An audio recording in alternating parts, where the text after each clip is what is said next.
Hey, everyone, another episode of the Whiskey Crusaders here. We're very lucky to be joined by several people here, of course, today. We've got Steve, the Highlander, here. Of course, got Chad here from Cold Zero, and then Murphy from Cedar Ridge. We're glad to see you guys here, and let everybody introduce themselves, and we'll go from there. So I'll let Steve take it next. And for my channel, welcome back to Whiskey Minute with the Highlander. We're crossing over with Whiskey Crusaders today to talk about Cold Zero. And to my left, Christy Barefoot with 375 Park Avenue Spirits. Whiskey lover, not quite a crusader, but we'll get you there. Maybe by the end.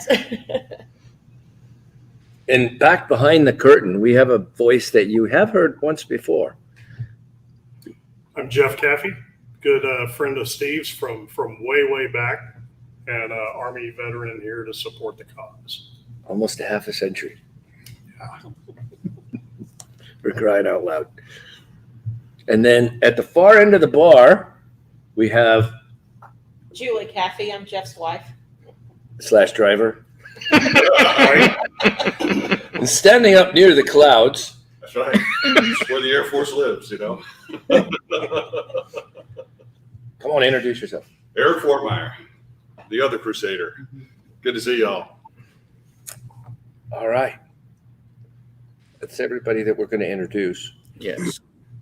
For Chad or Murphy, who wants to go first? Here, I can pop in, and we'll save the good part for Chad here. But Okay. My name is Murphy Quint. I'm the master distiller and blender at Cedar Ridge Distillery, located in Swisher, Iowa. My name's Chad. I'm one of the founders and owners of Cold Zero Spirits. We do 2 whiskeys, a reserve and a flagship, and we do a vodka as well. Did 25 years in the military.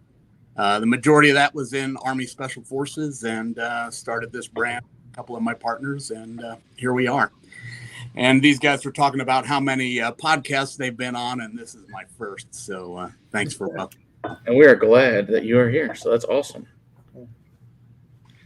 I'm very happy that we're your first, Chad. Thank You always remember your first. you. Yeah, right. You're a little bit hairier than my first, but not much. I'm If it makes you feel better, I'm a seasoned veteran. This is my second. My first one was Sunday.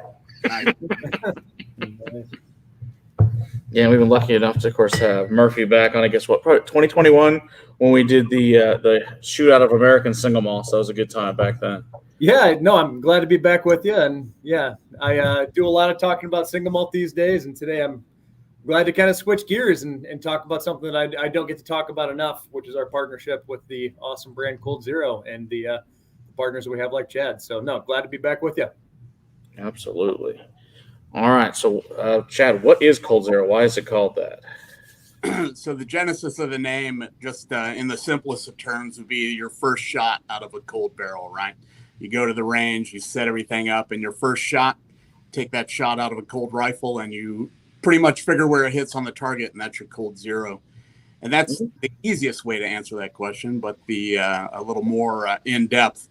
I was in a hostage rescue unit for about 8 years altogether, and we would put our snipers on target prior to an assault force coming in.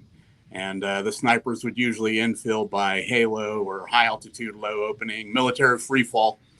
And their weapon systems would get banged around a little bit on the way in, right? They're jumping from 25,000 feet or whatever.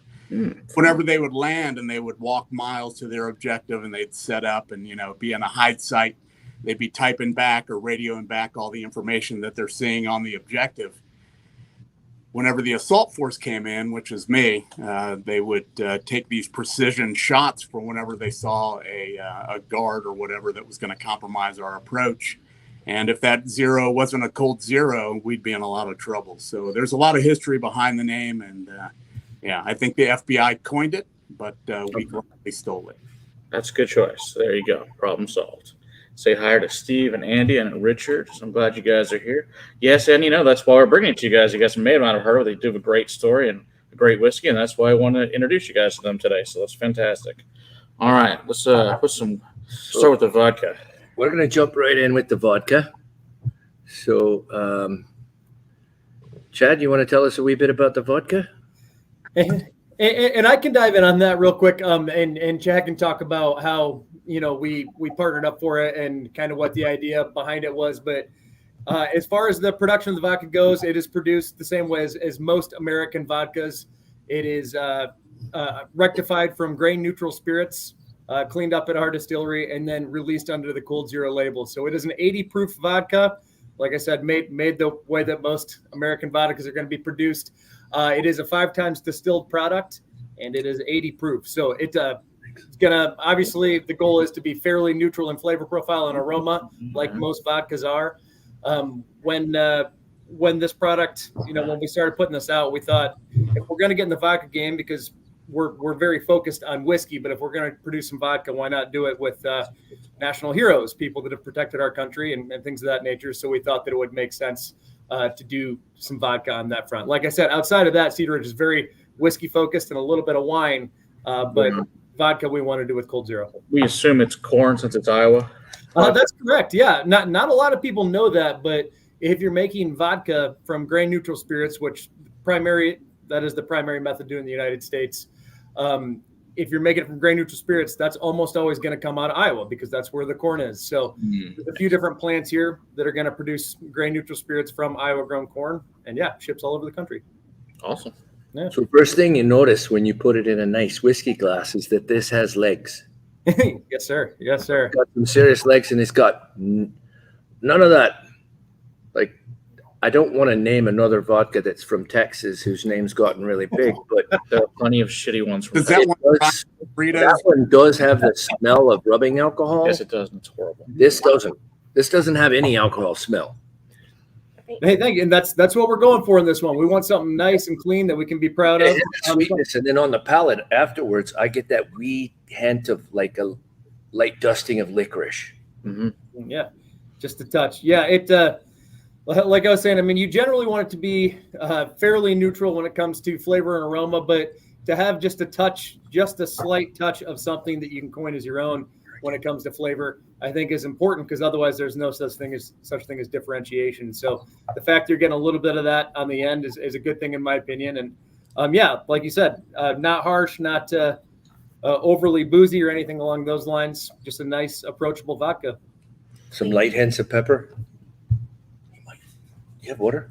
Yes, there's water right down there. Very clean, very crisp on the finish. Yeah. I'm not a vodka drinker either, but I've tried, a few hundred. Yeah.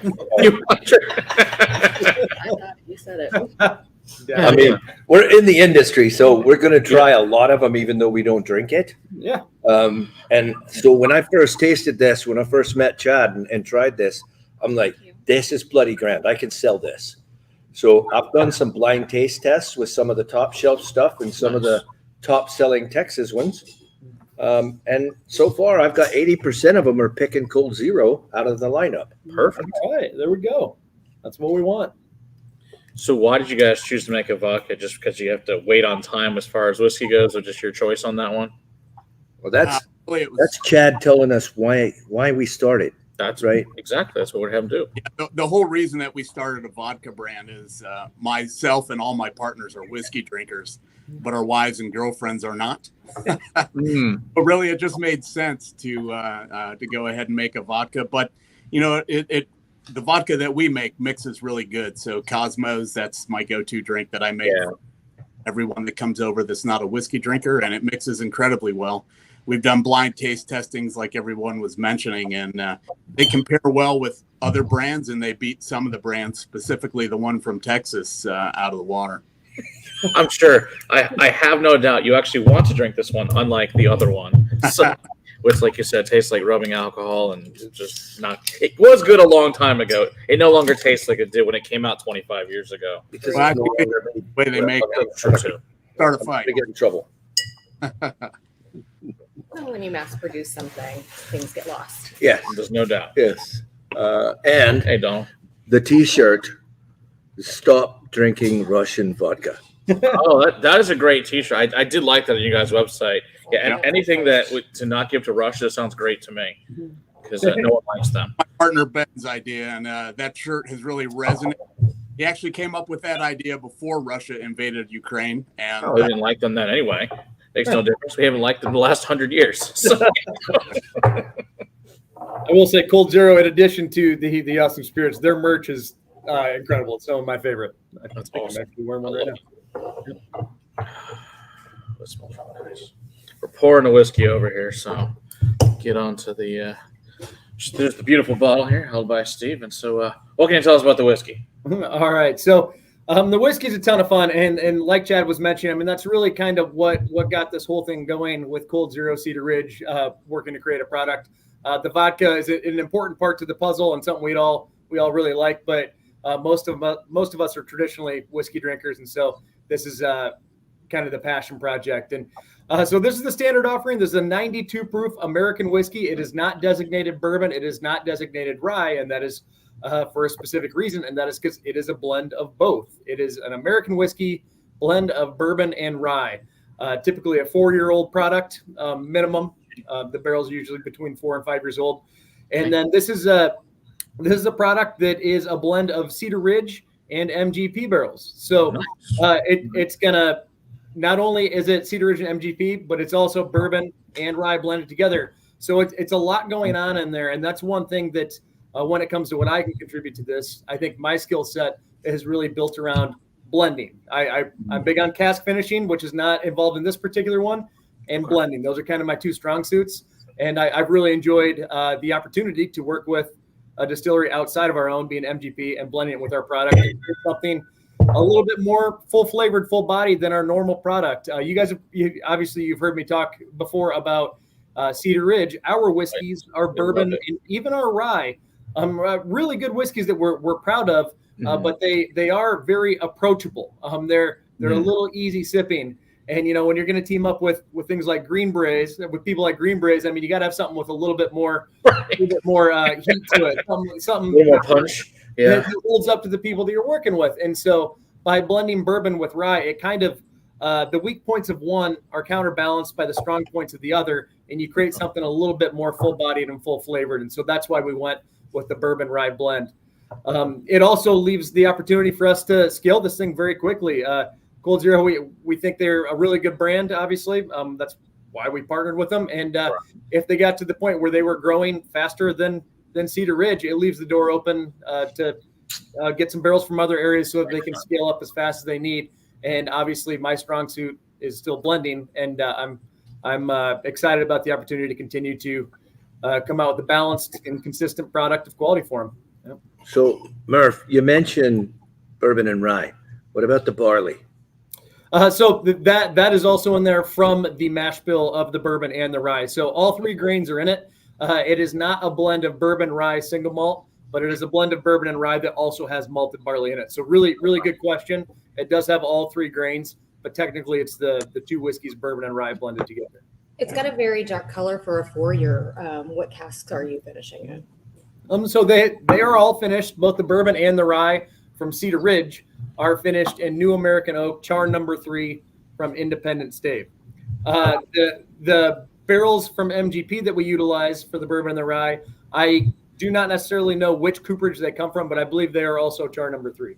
Yep. So typically anything we do at Cedar Ridge is going to be char number 3. We've determined that really works well with our particular style of spirit. I have experimented a little bit with char number 4, and I was happy with that too, but I think that 3 is generally our sweet spot. Are you able to say what percentage of each distiller you're using, or does it kind of just change with each blend with the barrels you guys are putting them together? Yeah, the way I always phrase that is that we have a general recipe, but I kind of cook to taste. I mean, so Sure. It is generally a 50-50 product. Okay. It's actually 25-25-25-25 of Cedar Ridge, bourbon, yep, and so on and so forth. You get it. So it's technically 25 doubt. Yeah, anyway, then finished or aged in New American Oak barrels, char number 3 from Independent Stave on our end. Okay. So are you marrying them all together at the end to put them in that char number 3 in the virgin when you're doing that? So they all go into their barrel right off stills, and then I'm blending them together post aging. So Post aging and blending. Okay. Post aging, and that is what I like to do most. Regardless of whether we're talking Cold Zero, Cedar Ridge, Quintessential, anything that I've got my hands in, I really enjoy blending whiskeys post-aging process. That's one of my favorite things to do within my profession. Yep. I asked about the barley because, one, I represent them, so I know barley's on the label. But two, when you taste it, if you're a malt drinker, you can taste there's some barley in there. Without question. Yep. And that, so the bourbon that we utilize at Cedar Ridge, so our bourbon mash bill is 74% corn, 14% rye, and 12% malted barley. And everyone always kind of wraps their head around the corn because we're from Iowa, and that makes a lot of sense. But that is actually a decent amount of barley in our bourbon mash bill at 12%. I mean, it's been done before, but the reason I mentioned that is that that's going to carry over to the final product. I like to think that not only in our Cold Zero, but most of the whiskeys we produce, you can get a little bit of that malted barley note. Yep. You know the breakdown on the MGP stuff? I do not know that off the top of my head, just because there's a few different breakdowns that they have, but I can pull that up here as we're talking. Yep. Okay, perfect. Grant. And in addition to all the things we've already talked about, I know I've said this before, and I love the analogy of this has Rod Stewart legs. So, like the Rod Stewart song, these legs go on for days, which tells you the mouthfeel is going to be delicious coming from the 12% of barley, but that it's also going to linger and last. So I've taken that sip a while back now, and I'm still getting it. And I really love that when I don't have to hurry up and drink another sip, because I want my drink to last long enough that I don't get totally, schnockered by the end of the. It's always a plus. Since when? Well, I guess that depends on the audience. in case my wife's listening. And just to follow up quickly, the mash bill on the MGP bourbon, it's their 21% rye is the way that they advertise it. So it's 75 corn, 21 rye, and 4% malted barley. And getting back to what I was saying, I mean, that's a 4% malted barley. Ours is a 12. So you're normally going to get a little bit of malted barley out of Cedar Ridge bourbon. And then the rye from there is a 95.5. So Perfect. I feel like the extra percentage of barley kind of tones down that rye too. Absolutely. Or sometimes with the combination that he would have used, probably with that MGP, the rye would have been a little bit more pronounced. But I love the extra barley on it because it doesn't dissipate; it sticks around. Where if the rye were higher, I feel like it would. Yeah, it would be a little thinner. And I told Chad this the first time I tasted it. One of the things I really love is you get a lower whiskey bite, and you get lower on the pepper, and the spice is not as offensive. And that makes it a more amenable whiskey to a broader range of people. And then the flavor is enhanced, and that's, I'm going to attribute to the higher percentage of barley.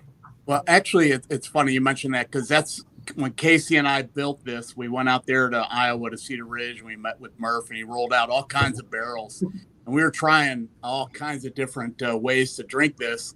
I'm more of a rye drinker, and Casey is more of a bourbon drinker. And this is kind of a compromise, what we decided on. So he wanted the sweetness of a bourbon, and I like that spice and kick of a rye. And I think what we've managed to do is not necessarily build something that'll be super popular, but it's something that both he and I will drink until the end of time, because it works for both of us. So it's an excellent compromise. 100%. Absolutely. So what made you approach Cedar Ridge in the first place, Chad? Like what made you guys, hey, I want to start a whiskey brand? The way I want to answer that right off the top of my head is because Cedar Ridge is fucking awesome. Well, that's a good answer then. Yeah. So, but the real answer is that Casey, who I met years ago back in the early 2000s, he's also a Green Beret, and then went on to be an FBI special agent. But he's from Iowa, born and raised right down the road from Cedar Ridge. So he had a pre-existing relationship with Cedar Ridge. Perfect. And it was easy as him driving down the road and saying, hey, do you guys want to do a product? And, they knew our background, so it was just a perfect fit. Awesome. And what kind of works out even better is Slipknot's one of my favorite bands. And that's a good point. And that's also a very good whiskey. Totally agree. Yeah, great product. And really the way I got started in booze was with Scotch. So I love Scotch. Glen Fark was my favorite. But what Murph has created with that quintessential, it's so good. Yeah. Pours off. It's an amazing product. And I wouldn't want to, if I have my choice of anybody that I could partner with, there's nobody that I would choose other than Cedar Ridge. Awesome. And you created yourself a job where you can go out and taste different kinds of whiskey and have to call it work. Actually, that's funny you mentioned that because we traveled to England and I wrote it off as a business expense. Damn straight. I'm doing this. We go to Scotland every year in June. Research. Exactly. That's right. It's That's a business trip. Mark I'm it gonna down. do it. I'll see you there. And now the wife has to go to all those distilleries with me in Scotland because it's a business trip. That's right. With me and we have a great time. Yeah, every trip we take always involves at least 1 or 2 distilleries. That way it's a business trip. Always. Oh, yeah. 1 or 2. I hope the IRS Probably more, but In Scotland is 6 or 10. So is there Yeah. thought about pairing, doing Scotch barrels or something? You said partnering with somebody else. Is there thought about trying to do something like that in the future? As far as product development goes, like trying something new, you mean? Yeah. Well, it's certainly, that's really for Chad here, I suppose, but it's certainly something that we can talk about. Every now and then when Chad and Casey come out, they're meetings that I really enjoy. We usually end up in one of our rick houses, just kind of tasting through a few different barrels, and that's where a lot of fun ideas, and a lot of fun conversations come to be out there. And so we've got a few things cooking on that front, and Chad either can or can't dive into them, but who knows? Maybe that is an opportunity down the road for us to explore. Yeah, So, absolutely. with the agility, I think that larger companies don't have to be able to do something like that. And you see more and more, I feel like companies doing that. Well, like even the larger ones, Jameson partnered with like local beer distilleries. And so I feel like that's going to be, kind of the next wave, Definitely. But, There's even single malts in other bourbon finishing countries single doing malt that. casks. Yes. Yep. Exactly. Australia is now doing it with a Scotch peated cask. Yep. With this one, I would go first string. I would try to talk to Glenellicle or Glendronach about getting one of theirs. That's going to also soften up the whiskey a bit more, but it's going to add in some stone fruits and some hints of those lighter things and a touch of heather. Love it. Yeah, there's no ideas that we're not open to. Being light and agile and small. 100%. We're able to shift and focus on a new product 100%, which is actually kind of a good segue. I don't know if you're ready there, Steve, to go into the next product that we have. Or are we still talking about our 92 proof, or do you want to move on to the next one? We can move. No, we're ready. There we go. Yeah, I'll let you go ahead and do your spiel, and then we'll talk about that product. It's near and dear to my heart. It's pretty amazing. Okay, so you want me to talk about the whiskey? Yeah, please. So this is MOH, Medal of Honor. Of the bottles that remain, there are 6 Medal of Honor recipients who's wet signed. Each bottle is signed by one of them. That's cool. It's coming in at 115 proof, and it's sold for $115. Okay. Now, that's bloody grand because it's easy for me to remember. But once you've tasted it and you go 115, that's a steal with what we're getting here. It is. Well, there's only about 1,000 bottles left. So if you're watching this and you want to get it, go to Cold Zero Spirits online and order it while it still exists. Yeah, If you're in the states we're in, please ask your liquor store. We just got some in here to DFW through Siegel's. Okay. We only got a couple of cases in to get us started, but if you go and request it, that'll get it to you, and it'll take them about 3 days to get it to your particular store. Okay. And if you request it in on-premise accounts, same thing. Now that Siegel's got it, they're a Class B, so they can deliver to all the on-prem accounts here. For the novices out there, at least on my channel, on-prem means bars, pubs, restaurants, hotels. And in Texas, because they're a bit weird and they have way too many feckin' laws. We do. Can't just have 3 tiers in Texas. Basically, You it's have to have 4. 3.5 tiers, and then inside each of those, you have to have 3 more tiers. It's like the island of tiers. Pretty much. Well, and a tax along the way. Of course. Well, they got to get all their damn money from us. The damn government wants their piece at every Yeah. corner. Thanks, Steve, for putting it in the chat. So that's spelled TEAR. Yes, yes. Okay. And you'll see this bottle is reminiscent of the Medal of Honor. All right. Yeah, that label is actually pulled directly from the color of the Medal of Honor. And, there's all kinds of symbolism associated with this bottle. We made 1,776 of these bottles, with 1776. It's a pretty important number for us. You know, we're all patriots in the most pure form of that word. And every one of those bottles, we sent about 400-ish labels to 6 Medal of Honor recipients, and they wet signed every single one of them. Leroy Petrie, he's one of the Medal of Honor recipients. He's actually associated with our company. He lost his right arm due to throwing an enemy grenade back, and he had to sign all of those with his left hand. And one of the other Medal of Honor recipients, Earl Plumley, out of 1st Special Forces Group, he helped him hold them steady so that he could sign them. I mean, this bottle is actually worth $115 if it were empty.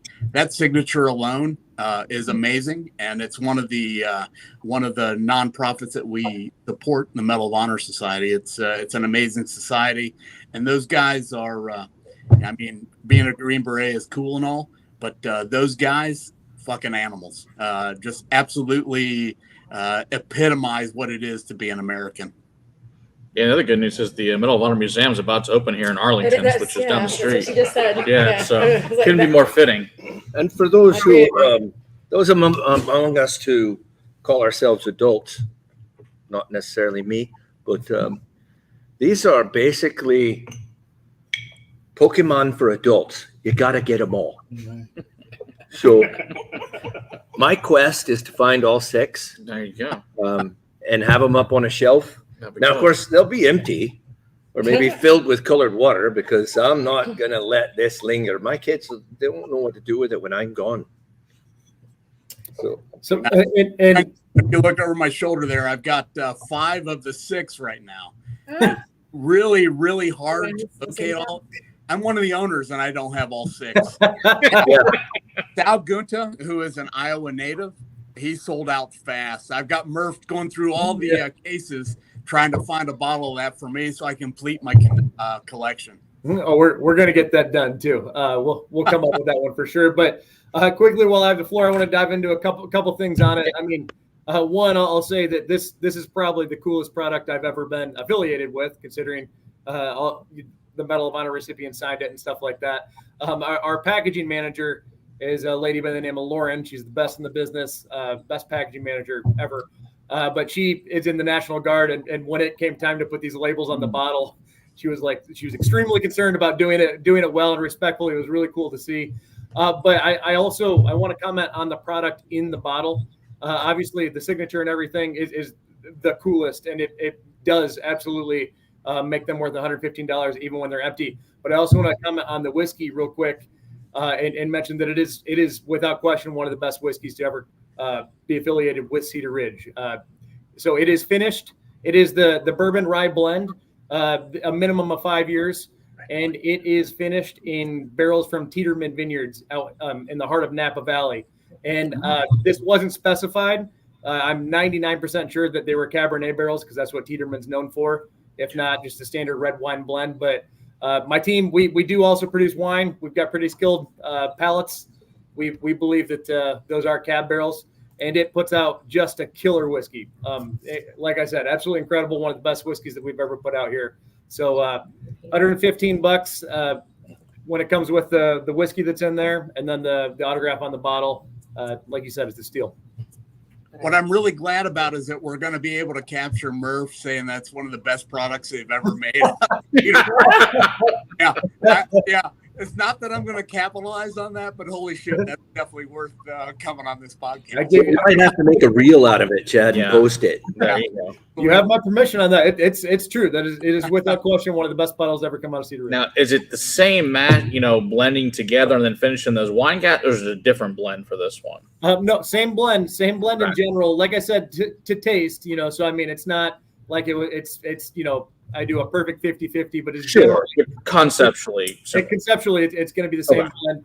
I'm obviously much pickier about the barrels that we utilize, and then I do have to, as a big cask finishing guy, I love cask finishing. I do have to give a lot of credit to Tiedemann Vineyards. The barrels they provided for this are some of the best barrels I've had the opportunity to work with. They carried such flavor and such color forward into the final product. I mean, you all have the product in your hands right now. You can see that there's decent color in that glass, Oh, yeah. and that's all from that Cabernet influence. So some of the best barrels that I've been able to work with. I'm very happy that you talked about the finishing because it plainly says red wine barrels. But 2 points that I get from it. This is 115, and I'm just drinking her straight the way I always do. But for those that are not as akin to higher proof as I, and they want to add a wee bit of water or put a bit of ice in it, it's not going to kill it. Right. But straight like this, it's about the same as the regular whiskey. Yeah. Right? The bite is so soft. And when you go to that second finishing cask, you're going to reduce that whiskey bite by somewhere between 19 and 25%, depending on that cask, how many times it's used in the past. And you've introduced some dark orchard fruits to it that we're not going to pick up in the regular blended whiskey. I bet with a drop of water, though, that wine cask. And now I'm going to do something that I only do for demonstrations and testing. Pulled out this wee little distilled water bottle, and I'm going to take this eyedropper, and in this wee dram, I'm going to put 3 drops. Releasing the serpent. That's right. And then we give it a light swirl. And yeah, Christy's spot on. Right on the nose, it enhances those fruits that are coming in from that wine cask. So how come you chose that particular winery in general? Just to wonder. Now, that's a great question. So originally I was approached by A&O, Alpha and Omega, huge winery in Napa Valley. And they said, hey, your whiskey is fucking amazing. Let's do a project where we come together and we'll send you a barrel. You age your whiskey in our barrel, and then you sell it to us, and we're going to use it as gifts. And that made sense to me, but we have a personal relationship with Stan Tiedemann. He's the guy that owns the thing. He runs Chevron there in Napa Valley. And I approached him because he's a good friend. He has us over to the house at least once a year. And he volunteered to donate his casks to us. Oh, and awesome. we've been using them ever since. And trade for the whiskey, right? It is a Cabernet. You're 100% right. It's a Cabernet, and we've used their products in the Medal of Honor, and they just sent us out another shipment of, I think, 25 or so barrels that we're going to use. So Christy asked, is he donating those in exchange for whiskey? He's donating those because he knows we're a veteran-owned organization, and he doesn't charge us anything for That's those. awesome. And you've got a great segue there for me to ask you. Let's talk a bit about the monies that are raised by Cold Zero and used to support our active duty veterans and their families. That's a great question. Yeah, so we have a few main charities that we use or that we donate to. So Medal of Honor Society, of course, they're one of our main ones. Green Beret Foundation, because I think everybody except for Leroy Petrie, who's associated with the organization, are all former Green Berets. Leroy's a former Ranger, so we're going to take care of those guys as well. And then we donate to various charities that we associate with. So I live here in Georgia, and we donate to the Cancer Society. I'm a survivor of cancer. Who knows why exactly I got cancer, but probably some environmental stuff. But yeah, we donate to all kinds of veteran-owned organization or veteran-related nonprofits such as Warrior Rising, Green Beret Foundation, and the Medal of Honor Society. Warrior Rising is one of the best organizations that we've been involved with. They help former military veterans create businesses, and we're actually one of the businesses that they help support when we came into being. Without them, we probably wouldn't be here where we're at today. So they've definitely done a lot for us.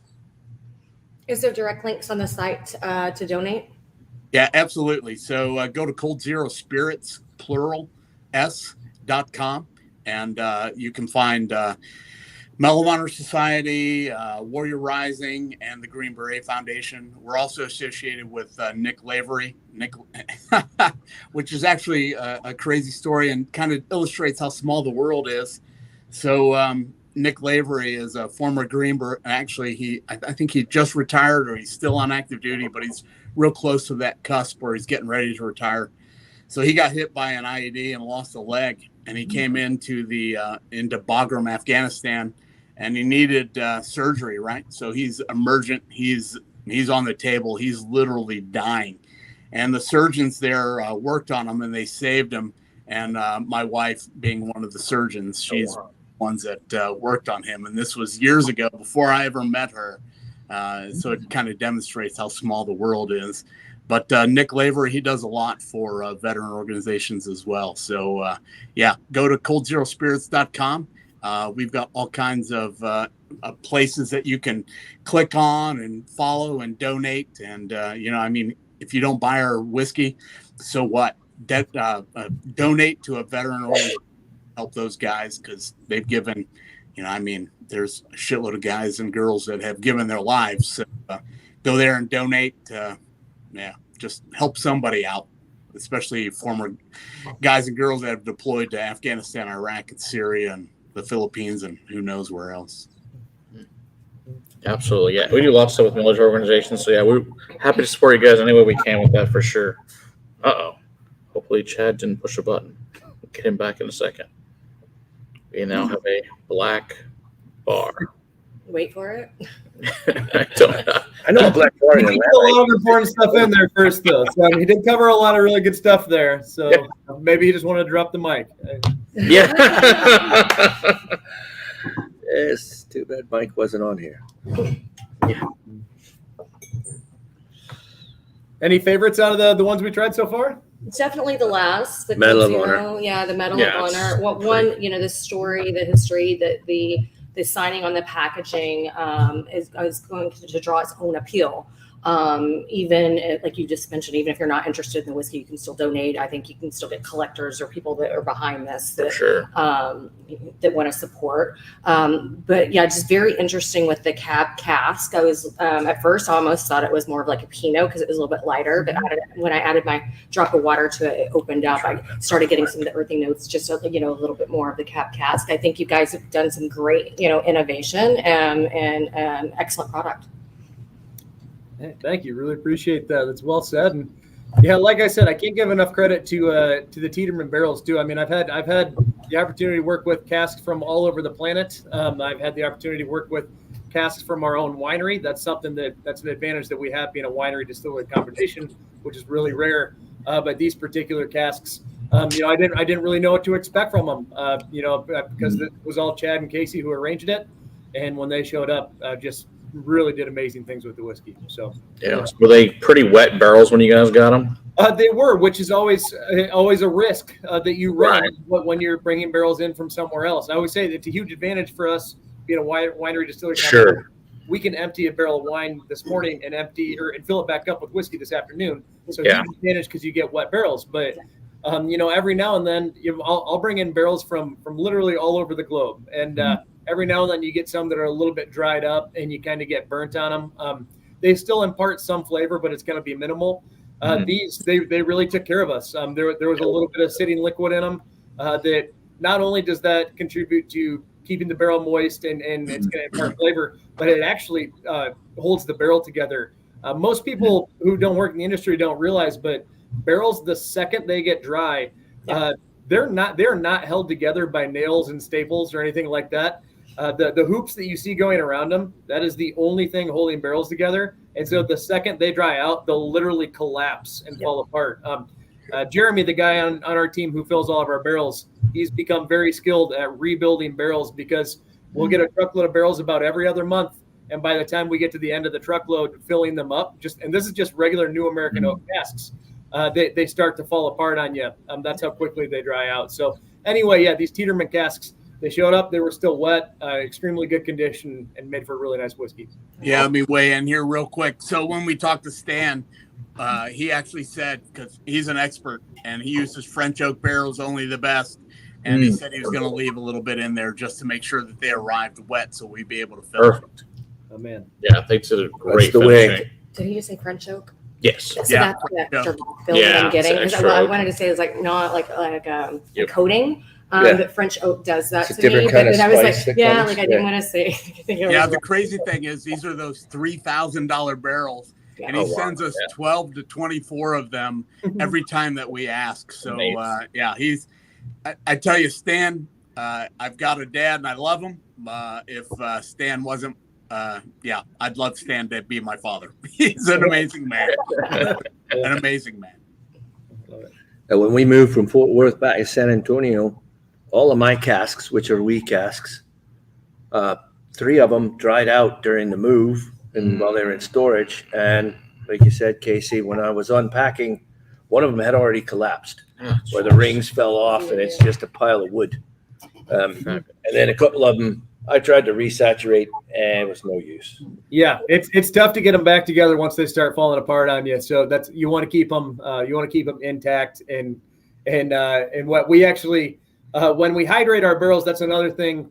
Pretty much every distillery does this, but before you're going to fill a barrel with whiskey, usually you soak the exterior with water so that it swells up. That liquid causes it to swell, and it's basically now airtight. If you don't do that, what's going to happen is whiskey is going to leak through the staves, and it's going to use that whiskey to swell up and close. But in the process, you're going to lose your very expensive product. So what our barrel manager started doing is we have a sprinkler system like the one that you used to run through in your front yard when you were a kid that just goes back and forth, and he just lets it hit the barrels all day long. That gets them to swell up, and then the second he needs to fill them up, they're ready to go. Can't have a good whiskey without a good cooperage, That's the attention to detail that led us to partner with Cedar Ridge. We don't want to partner with anybody else. Those guys pay attention to those little details that make this product absolutely amazing. Absolutely. What other cool things you guys have coming up in general that you are allowed to talk about or not allowed to talk about? Now, that's a great question, and we had a meeting before this to talk about what we're allowed to talk about. So, like I told you, the stuff in this little flask here, this is 6 year, and it is amazing. You think the Medal of Honor is good? Holy shit, this is even better. It's like it's just pulling all the flavors out of that barrel, and it's just going crazy. We've got to send it through the MOH, and then we're going to produce something. We're kind of throwing around ideas. We're thinking about doing a Founders Edition where the founders sign something. I don't know, but I don't know if we said it on the Medal of Honor, but it's 5 years. No, yeah. So the 6 year, 7 year, depending on when we bottle it, would be either a Founders Edition. But what we're thinking about doing is the MACV SOG, so Military Advisory Committee, Vietnam. So these are the guys that were doing some serious special operations stuff in Vietnam. The Phoenix program, you guys have heard of that. We know several of those dudes. They're still living. Great guys, just freaking animals. And we're thinking about having those guys sign those bottles. Oh, that'd be awesome. Use that MACV SOG patch as our bottle label. Cool. I'm gonna have to have a whole separate cabinet just for these. Apparently, you are. Yeah. So what we're doing with some of the brands that I work on, where the cause marketing is that the brands are behind. When you purchase that bottle, then X amount is donated, from the company or the supplier or the distributor to said charity. Yes. Would that be something great to do with your founders, addition to make sure it just goes strictly, to the Vietnam cause to it, Yeah, if we did the founders thing, probably we would divide it up amongst all the guys, and yeah, I think that'd be great. whatever program we liked, one of us would donate, a percentage. But if we did the MACV SOG, which I think we're leaning towards, we would donate to their nonprofit. Okay. Awesome. Yeah. Okay. Really, I mean, bottom line, what we're about is, we want to sell product. I get it. We're a business, so we need to sell product. But really what we want to do is support veteran organizations. I mean, I spent 25 years in the military. I did 8 years as a contractor. I've never met people that I love as much as the guys that I work with and went to combat with. what we would like to do is, getting emotional. I hate that about myself. I'm a little bit emotional, but we want to support veteran organizations and just help folks when they get out of the military, just transition to civilian life, whatever it is that they need, it's, that's our number one priority. It's awesome. Yeah, that is awesome. If you ever want to do one for, Jeff's drunken barracks buddies from Georgia, then let me know. I'll hook you up. Jeff, we'll send you a bottle of that stuff without a label. And Awesome. I'll write on it in crayon. No, that'd be for Marines. Yeah, put out a label, Jeff's drunken barracks buddies. Have them all sign the label. Yeah. Bloody grand. Does anyone else have any other questions or anything else you guys want to discuss? Or I know Murphy's got to go here pretty soon for a thing he's got to get to. So We got orientation tonight. Kids going back to school. But oh yeah, mine did that last week, so I know all about that fun. there you go. So I haven't paid attention to your. You had any questions from the audience? I don't think so. I think they've all been pretty much. I think we've probably asked all the questions for them. Yeah. Well, yeah. I will say, if you're a Cedar Ridge fan, you've been following what we've been doing over the years. Definitely, if you haven't checked out Cold Zero, definitely branch over and try it out. It's obviously something that a decent amount of Cedar Ridge is in, but it's a really great product. It supports people from the military, veterans. It's just a really, really good product altogether. So if you're a Cedar Ridge fan in general, please scoot over and give Cold Zero a try if you haven't already. Yeah. Oh, the other question. So, what states are you guys in? And then, what's the price point? I know it was 115 for the Medal of Honor. What's the other two price points? The other two? Our blended whiskey's going on average $40, $39.99. Okay. The vodka, it ranges, but we're around 26, 28 retail. Okay. And then, what states can you get it in currently? That's going to be a chat question. State that we started in is Iowa, so we're definitely available in Iowa. Go out and buy some product. We just recently moved into Georgia, so I live near Athens, and we're at West Side Bottle Shop. Please go out and buy some booze. We're in Texas and Florida, California, and we're moving into Oklahoma as soon as Steve, the Highlander. October 1st, we will be officially released in Oklahoma. Okay. And my team is already pre-lined up. Half a dozen stores in OKC and 2 in Tulsa that are going to buy our first week in operation. Oh, good. Yeah, my brother's a vet up there in Oklahoma. To let him know up there in Broken Arrow, so that's close to Tulsa. So that'll be Broken good. Arrow is definitely doable. Good. We've got one of our guys who's also a WWE wrestler. Oh, okay. Cool. He's going to cover Broken Arrow. Awesome. Yeah, my brother-in-law is actually stationed up there in Georgia. He's there in Savannah, stationed out there. So, and then my dad was in 28 years in the Air Force. So we have lots of military background. So that's awesome. Like I said, whatever we can do to support you guys, we're happy to do it. If you guys will do a charity event here, come out to the castle, we're happy to do it for you guys too. Hey man, we would love to come out, and actually in the next year or so, I guarantee you we will be out there. Awesome, we'd love to do it. And we'll come out and join you. The big thing I think, as I guess we're getting ready to bring this to a close, is what we try to let everybody know is drink to remember, don't drink to forget. Drink to remember your compadres overseas, your friends. We've all lost friends, and it's fucking terrible. But don't drink to blot that out, Pay attention to your mental health. If you can't handle alcohol, don't fucking drink alcohol. If you can, drink to remember your compadres and your friends. Just handle your booze wisely. If you can't handle it wisely, don't fucking drink. That's as simple as it gets. Those are the toast. Yeah. That gave me chills.